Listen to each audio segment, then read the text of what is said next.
Anyway, we are really glad to be here. This is our home turf for Morris County, and CCM is a tremendous school, and we're lucky enough to have Tony Anacono, the president of CCM, come on up and do a quick welcome. Tony, here he is. Good morning. I appreciate my friend John so much, and bringing back CCM along and speaking so well of us is greatly appreciated. He's given me a few minutes for a brief welcome. I promise him I will do my best to keep it at that. I do want to recognize some of our elected officials who are here with us today because they support us incredibly well throughout the entire year. This college has blossomed, this county has blossomed because of their work, and I think that can be extended far beyond the campus borders of County College of Morris onto other campuses throughout the state of New Jersey as well. If you would, hold your applause. Some of the individuals I know are going to be arriving a little bit later this morning. Some are already here with us, but I would like to recognize them nonetheless. Assemblywoman Betty Ludacros, Anthony Bucco, Senator Bucco, Assemblyman Michael Patrick Carroll, State Senator Bob Gordon, State Assemblyman Ralph Caputo, State Assemblyman Kevin Rooney, Senator Stephen Orlo, Morris County Freeholder Heather Darling, Morris County Freeholder Kathy DiFilippo, State Senator Nellie Poe, Morris County Freeholder Christine Myers, and Amy Grasso from Senator Panaccio's office, and William O'Day from Hudson County, representing the Hudson County Freeholders as well. If I missed some, please forgive me. We work with the most updated list we have, and please accept my appreciation for your being here today as well. It is wonderful to stand in a room full of people who are absolutely committed to continuously improving and strengthening what's going on in Morris County and throughout New Jersey, who feel passionate about manufacturing in New Jersey and the long legacy we have with manufacturing.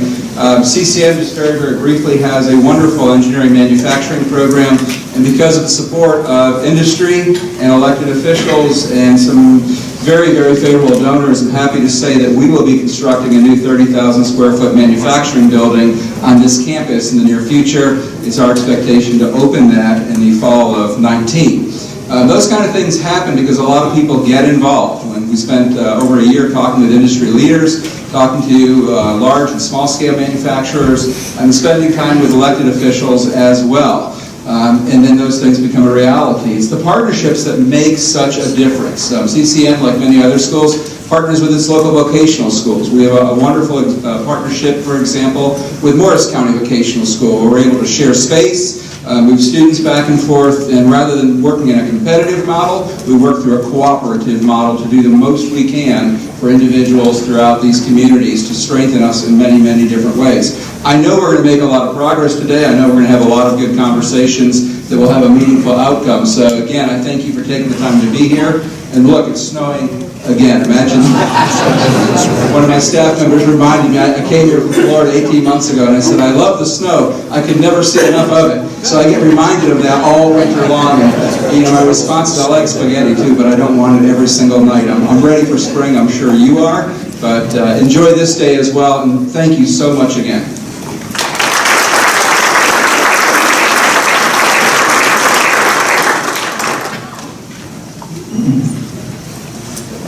Well, as I said, we had a great event in Trenton, and it went off very well, and mainly because the whole idea of this event is to get a larger voice for our manufacturing and STEM community.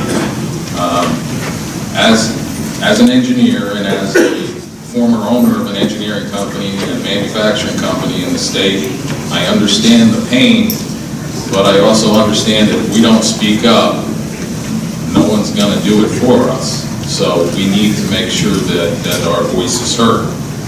This program actually started about 2.5 years ago when some of our board, advisory board, and our board of trustees got together at our office, and they wanted to pen a letter to the governor. And they did. They created a letter that was not asking, demanding for stuff. It was asking for new conversations.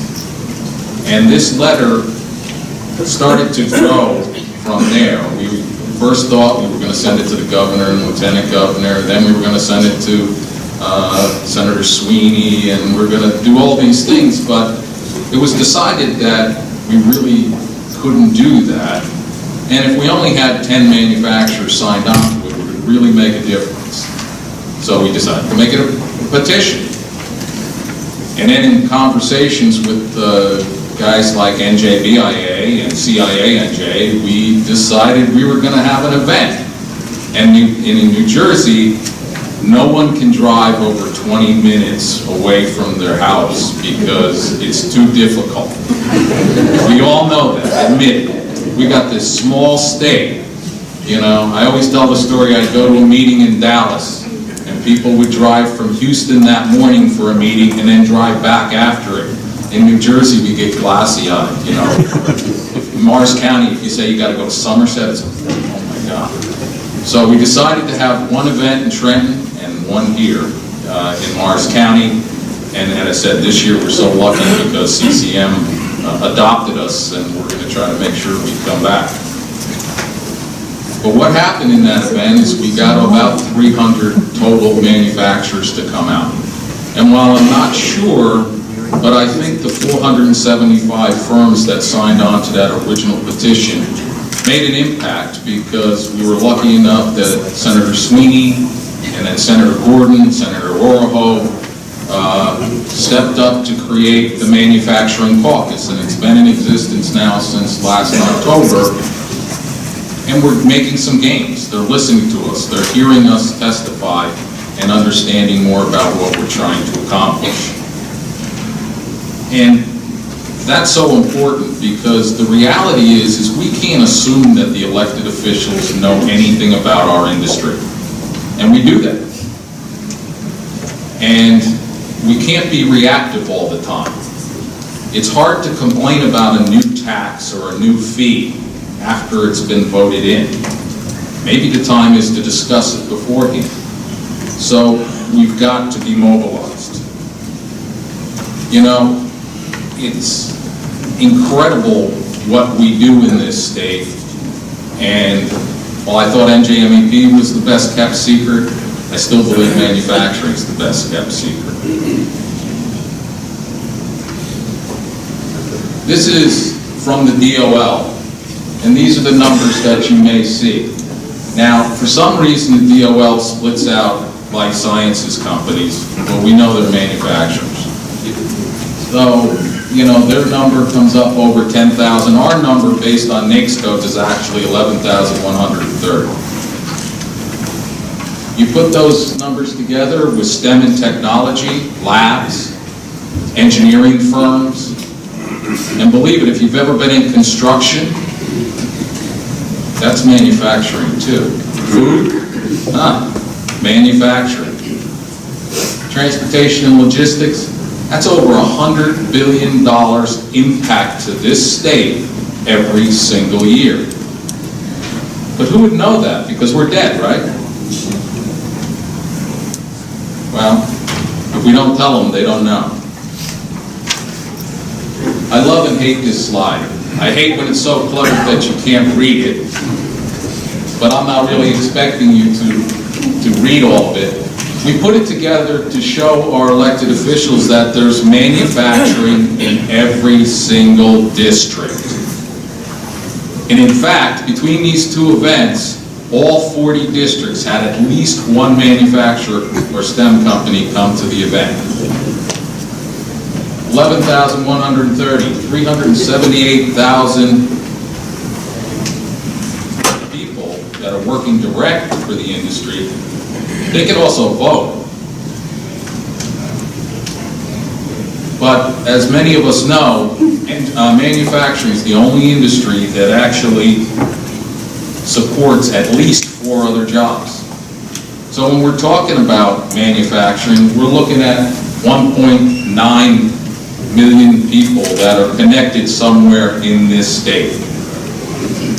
So the fact that we're not heard is our fault, I believe. Switching gears a little bit, as you know, this is an event that's open just for manufacturers, elected officials, and special guests.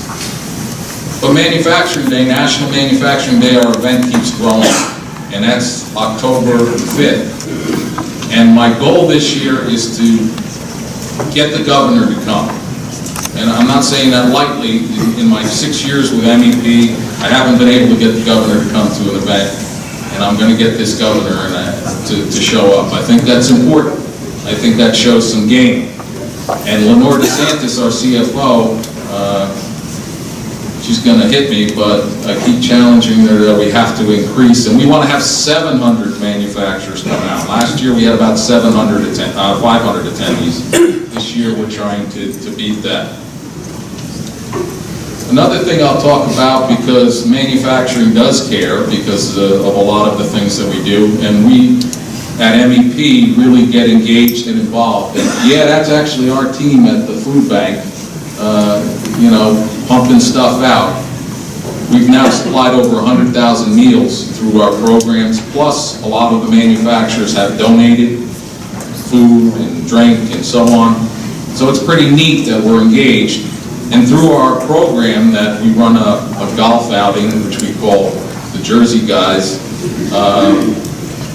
we've actually been able to give out about 70,000 worth of scholarships as well to people that we want entering our industry, including veterans, underserved, handicapped, and underserved. This is something I'm very proud of as the CEO of MEP, is that every job we do for you, many of you know you've been surveyed by a third party. Well, every quarter we get what they call a scorecard, but it's just like when I was in Catholic school. It's grades, I mean, we look at it and it's the same feeling when I bring them home. I always got good grades, but it was those deportment comments. Now, you parents out there, if you get an A, how the hell can they put you as unsatisfactory for not working up to your, come on. Dad didn't believe it. But these are the areas that we're judged on in our metrics, and it comes to about $3.7 billion of impact that NJMEP has had to the state in the last 16, 17 years. More importantly to me, though, is that we've been able to either add or sustain 32,000 jobs in the state. That's important and critical. Now we've got to work with the groups like CCM to be able to educate and bring more people into this industry. Before I introduce what we're going to be doing soon, I want to call up Torsten Szymanski, our Director of Open Enrollment Training and Apprenticeship, to talk a little bit about what the talent networks are. Some of you know about them, some of you don't. But New Jersey MEP was, we applied and we actually secured 2 of them this year, so we're trying to change the approach. Torsten?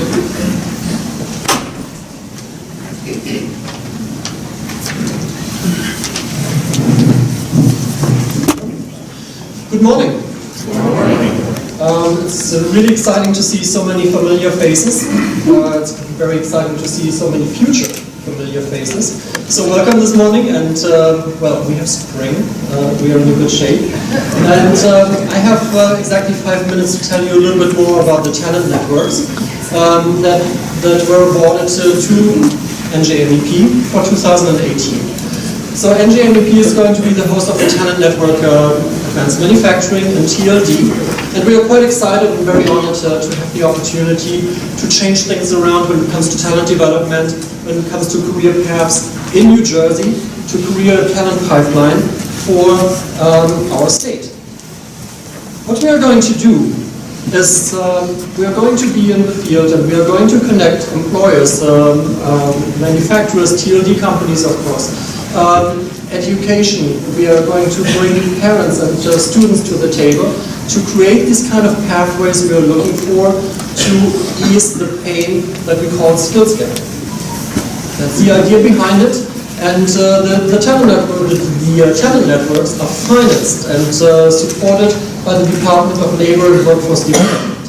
So we have a great opportunity to bring a lot of parties together and to get it done. And that's the ultimate goal, and this is what we are going to do.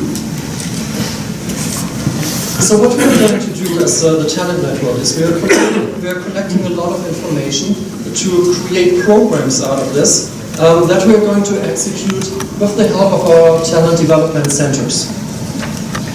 So this is the plan. And let me talk about my mom for a second. My mom is always complaining about the fact that she never won anything in the lottery.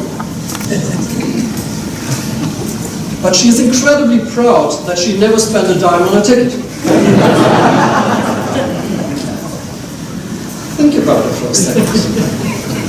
If you don't participate, you're not going to influence the outcome. And this is the opportunity. Hold on, this is really interesting. Okay.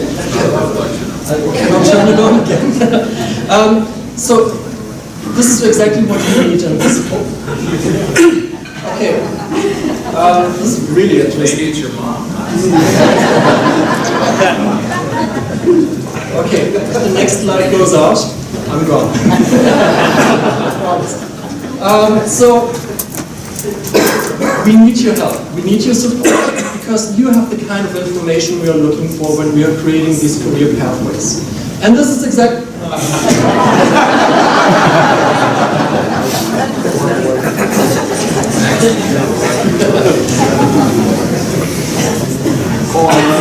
Should I start over? We need your help. We need your support to get this done. We need your input to create these kind of programs we are looking for, in apprenticeship programs, in continuing education, to create credentials and to create credits for your future employees. So what I'm asking you today for is 12 hours of your time for the rest of the year. Do you think that's a reasonable thing to ask for? This is the moment where you say yes. Thank you for your help. So we are going to have meetings throughout New Jersey. We are going to invite you to these meetings, and we are going to talk exactly about that. And the first meetings are coming up pretty soon. April 11th, April 19th, April 20th is when we are going to meet, and we are going to talk exactly about these kind of pathways. And your help is going to be in the way that you're going to tell us what we are supposed to do, what we have to do to create these programs so that you're satisfied with the kind of education we are going to offer in New Jersey. Does that sound like a deal? Yes. Thanks, Rob. Even though the talent network is fairly young, we have started several programs already. So we have a program where we're trying to find 200 employees for an advanced manufacturing company in New Jersey. We are looking for a qualification combined with an apprenticeship program for truck drivers. We are finding trainings for residents in the city that want to change things around. So there are a lot of things going on, and during the first half an hour of this day, I talked so much about apprenticeship programs already, and maybe hope we can start a revolution in 2008 pretty soon. The thing is, we are not alone. As a matter of fact, there are 9 talent networks in New Jersey, and all the talent networks in the room, I would like you to get up. Where are my talent network guys? And women.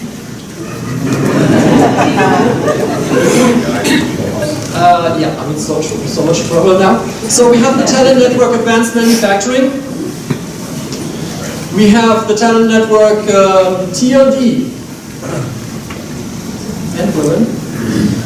We have the Talent Network Cement and Construction. Construction, great. Anyone else? Okay, perfect. And finance. Sorry, Technology. Technology. Thank you so much. So these are the guys you want to talk to during the day. We have tables set up on the left, right-hand side for you to talk about the kind of programs we're looking to do. So, thank you very much. Please get engaged. Please be part of our conversation. And on your table, on the very bottom of the paperwork that is on your table, there are surveys. So we want to have a conversation. Ideally, it goes both ways. So please help us with these surveys. And we have another interactive part, and that will be introduced to you right now. Thank you so much.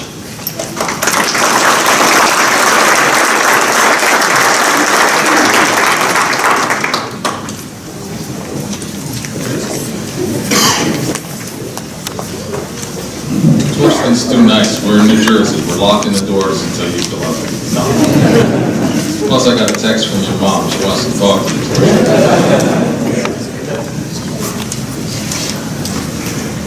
As I said, this event is a little different. We do have several things ongoing with it. We have 2 panels, but they're not the panels that you know are normal at events like this. Soon we're going to have the manufacturers, a few of them, talking to you, and then later on some of our elected officials and caucus members sitting up and taking back and forth too. The idea of this event is to have a conversation, so that's what we're trying to do. Also, we have a couple of very interesting people coming to us today. My friends from Puerto Rico who went through absolute hell with the storms, but Migdalia, I saw you come in, so I know you're here, but Migdalia Rosado, she heads the Puerto Rico MEP, and she's going to be talking to us a little bit. It's not that removed from when we went through Sandy and the devastation that we had, so she's going to give us a little overview. But first, I want to introduce our MC for the event, which is not me, thank goodness. Tony Russo from CIANJ. Tony's a good partner, a good friend to our events, and as Tony knows, he's an engineer who went to the dark side. So, Tony, come on up.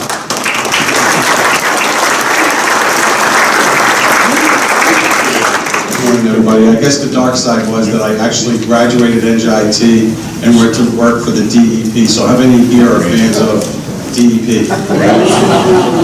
Just one. Anyway, I just want to thank John Kennedy and everybody at NJMEP for allowing the Commerce and Industry Association to partner with them on this important event. We were there in Trenton 2 days ago. We were here last year. It's critical to be engaged. But before I talk about why, John wants me to kind of set the stage of what we're going to do today. I want to talk a little bit about our association. We have a booth over there in the corner. I have our team members here, Diane Walsh, Larry Banks, Stu Bodow. We're a business association, just like the New Jersey BIA, the State Chamber. We're business advocates. We represent about 900 different companies from virtually every sector. We have hospitals, we have lawyers, engineers, environmental folks. I see a couple, John Brennan is here, who owns his own environmental firm.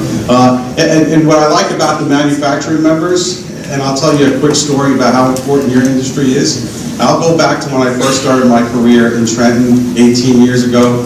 It was 2002, so it was a couple years into my tenure, and then Governor McGreevey was going to assess an air emissions tax on manufacturers. And I remember I'm in the State House trying to advocate against this air emission tax. But what made the tax really bad was back then they actually wanted to apply it retroactively for 5 years. So when I went back to our members and I said, yeah, you're going to have to pay an air emissions tax on emissions that happened 5 years ago, was insane. One manufacturer pulled me aside and said, Tony, let me ask you something. You work here in Trenton. Do they get it? Do they really get it, why we're important here? And I said, what do you mean? And he said, when manufacturers make something, I don't care what it is, it could be chemicals, plastics, pencils, it generates wealth. And what he meant by that was wealth comes back into the state. And I know Senator Warhol will probably talk about this. So wealth is generated, right? You think about, and John kind of alluded to it, all the indirect jobs that your companies, raw materials, truckers, electricians, plumbers, lawyers, the CPAs to do the accountants, it's all there. And so I can't overstate the importance of this industry. I also want to acknowledge Mike Higgins from Anheuser-Busch, who's on our board, of directors, Kathleen Alexander, who's our treasurer, Ron Shorenstein. So we have a lot of different companies that are here today. So, as John mentioned, the goal today is to engage in a conversation. I'm going to moderate the manufacturing caucus panel later on. I think it's important not to be shy today, and I'll give you some numbers as to why political action, as I call it, is important in Trenton. Last November, we elected a governor, a state senate, and a state assembly. And when I looked at the election results, I was shocked. It was the lowest turnout in New Jersey history, right? Just above 32%. Put some numbers behind that. New Jersey has 5.7 million registered voters, 5.7 million. 3.5 million people stayed home. So just 2 million people voted. So I look at the numbers, and I'm unaffiliated. I'm not a Republican, I'm not a Democrat. When I looked at the numbers, Governor Murphy got just over 1.1 million to Kim Guadagno's 880,000. I just asked myself, what if those 3.5 million people came out and voted? You know, what would be the result? So to me, it's a bad reflection on New Jersey that you know, our voter base isn't engaged. You know, I asked this question to Trent, and I'll ask it today, and don't be embarrassed, but how many folks here know who their state legislators are? It's actually a good... Senator Orr, how's that? You wanted a good one. So, I mean, actually a few hands went up, and that's encouraging to hear, because there's two ways in how I explain government affairs to folks. And again, my background is engineering, it's not government affairs. But I tell folks there's two things about government affairs. There's the political side of it, right, which everybody hates, whether you're a Democrat or Republican, how do you get elected? Then there's the process, and I think the process is what we're here to talk about. In any 2-year given period, right now they started a 2-year legislative cycle, and the numbers are astounding.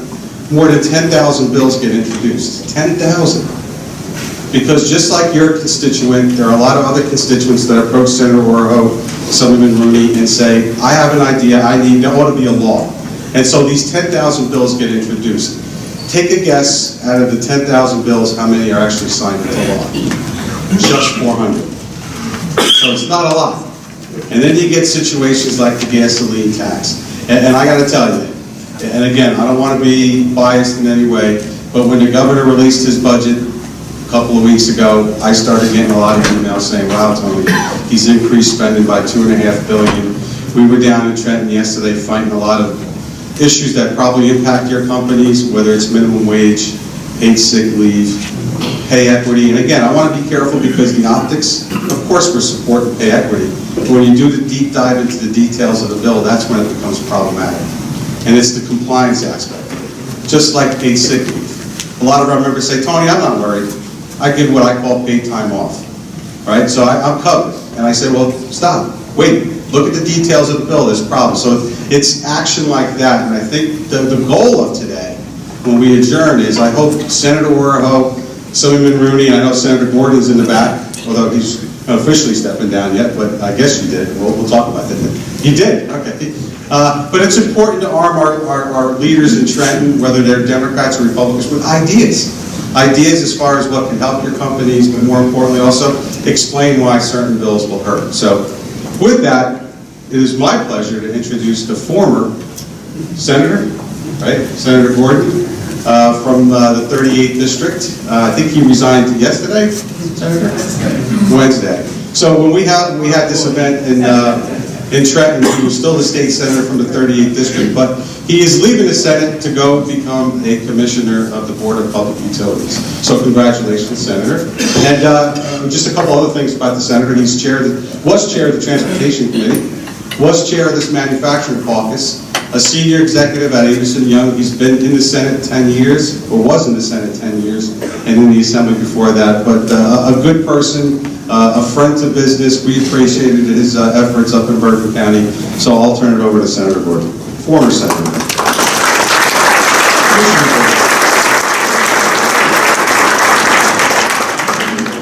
As former is right, I'm actually unemployed right now.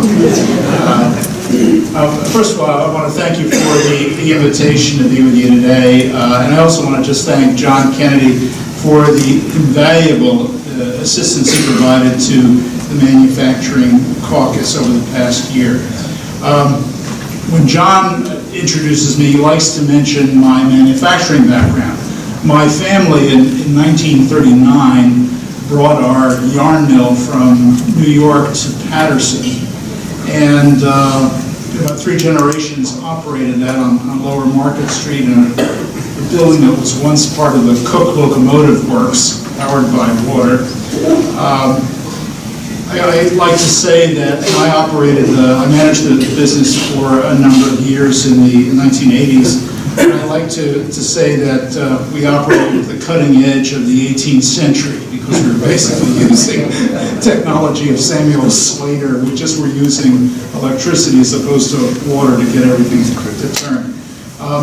Clearly, manufacturing has changed since the era of Alexander Hamilton and the locomotive factories in Silk City. But manufacturing remains critically important to the New Jersey economy. More than 10,000 manufacturing companies today employ more than 360,000 workers who make more than the minimum wage and are an integral part of New Jersey's economic future. We recognize that we need to make New Jersey competitive and look forward to hearing directly from all of you with any ideas that you should have about how we can achieve that goal. And I would just add that the odds of the legislature making a U-turn on the minimum wage or unpaid family leave, I would say is the odds are not high. But what we would like to hear are we'd like to hear about crazy regulations that don't make sense anymore, tax policies that are hurting you. There are things that we can do, and many of us, I tell you, most of my colleagues have no manufacturing experience. They don't even have small business experience. The legislature is, like many across the country, are filled with lawyers and funeral directors and dentists, but not too many people actually making things and who are dealing with the regulatory environment. So I'd really encourage you to, if you've got ideas about things that don't make sense, we want to hear from you. Last Wednesday, Senate President Sweeney spoke to the MEP when we had our meeting in Trenton, and it's important to note that he created the Manufacturing Caucus, and he is the chief sponsor of a $500 million bond issue to fund an expansion of vocational and technical education facilities at our vocational high schools and county colleges. And that was an idea that really came from people like you, from manufacturers who told us how difficult it was to get people with the technical skills that we need. We turn away 17,000 kids every year from vocational schools because we don't have the space for them or the equipment, and we're hoping that this is going to help turn that around. We've also know that you're very concerned about the high cost of energy, and as Tony said, I might be in a position to do something about that because I will be moving over to the Board of Public Utilities if my colleagues confirm me on Thursday.